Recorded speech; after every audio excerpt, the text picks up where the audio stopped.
Hi everybody, today is Purple Day, which is about epilepsy and increasing awareness of the condition.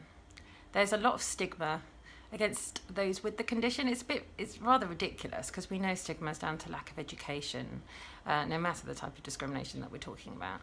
Epilepsy is a really common condition. I say common, about 1 in 100 people have it, depending on from where you source the information, but that's an approximate. And there are 7.4 billion people in this world. That means 74 million people have the condition globally, and it affects every country in this world. So someone, at least one person has the condition epilepsy. And whether you know that or not, that's an interesting question. Do they feel comfortable enough to reveal that to you? Maybe it's not relevant in your relationship, but epilepsy has a big impact on lives, even if people have controlled seizures. That's actually something really important which most people are not aware of. Even the effects of drugs, for instance, can make you knackered. They can make you moody. Thank goodness I came off one which made me moody. And some people even have brain surgery. One of those people was myself. They scooped out the dodgy bit of my brain. And I was so lucky that they could do that. And I actually said to my neurologist, yeah, scoop it out if you can. I was lucky enough to be one of those patients from where they could originate the source of my seizures.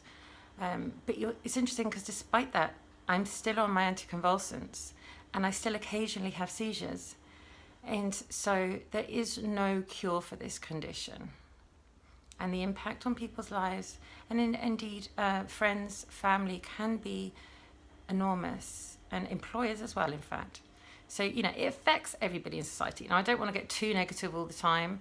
There isn't really anything positive about the condition, but all I can say is that if we improve education amongst people in society, we can actually bring nations and communities together because it affects people from every sort of background. So let's chat about this. If anybody has any what you may perceive as being random or maybe even embarrassing questions, they think, oh, I should know this, why don't I know this, or what's wrong with calling it a fit rather than a seizure, or have you ever had a seizure during sex, or what's the worst accident you may have had because of a seizure, anything like that, I really don't mind. Please ask me.